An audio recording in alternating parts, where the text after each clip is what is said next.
want to give you two exercises for your shoulder today.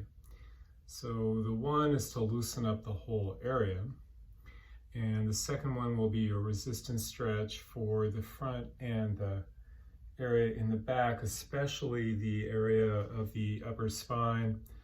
A lot of times arm pain and shoulder pain is radiating out from maybe a slight injury that you incurred. It's in that area, maybe from a fall, you were snowboarding, or you fell at home or something. I've found even the kind of work that I do in the manual therapy, opening up this area, often not enough to mobilize it. You need to reestablish tone in the area. So first, to loosen it all up, it's a big circle of the shoulder, and I use my massage table to demonstrate this. You can do it over the edge of your bed. It's better to do it slightly elevated, as you'll see.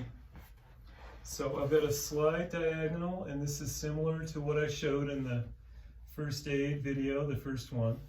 So you're going to circle the arm all the way around and finding the tight spots and just kind of going back and forth in them a little bit. Now notice that I allow the elbow to bend.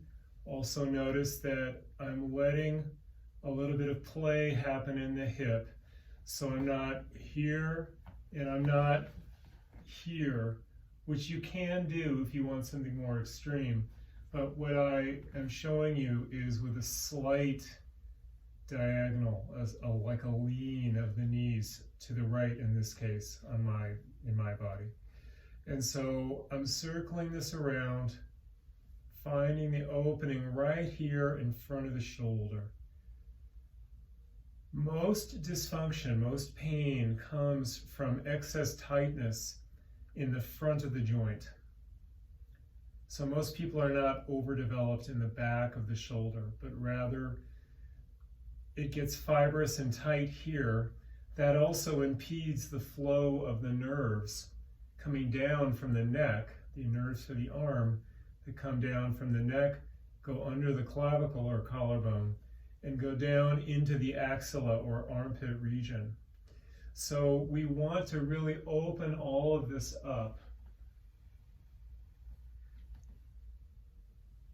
There's another way to open up the front. Notice I'm letting the hand dip down below, and I'm letting my hip move with it. Now here, let this come up, and I found a nice little tight spot here. I could play with this for a while, and let this knock your head over.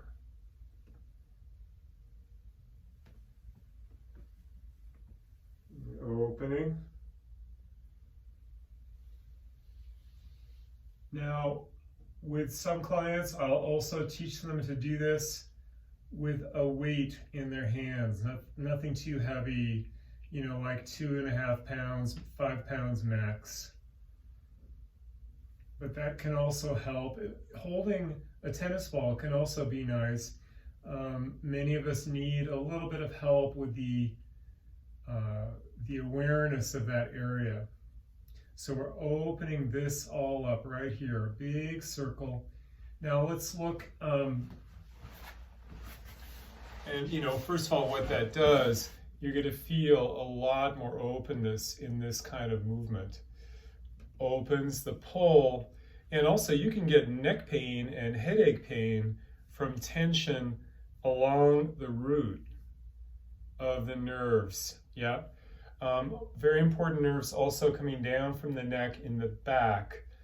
This movement that I just showed also helps with that. Let's look at a resistance stretch. Okay.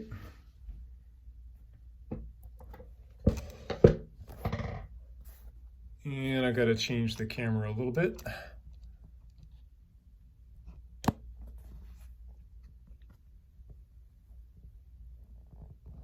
Good. Now, I've got a little ledge here to work with, okay? So, I am pushing here and keeping a push even as I stretch away from it. Notice that I'm taking different angles. This is a very good thing to do in a doorway, as you can imagine, right? So I'm activating these muscles and then stretching them as I keep them activated. It's a stretch with resistance. Now, the other way to do this is for the back. Yeah, so pushing into the area and twisting towards it as you push. Pushing back and twist. Pushing back and twist. This is good also against a wall, right? I'm pushing.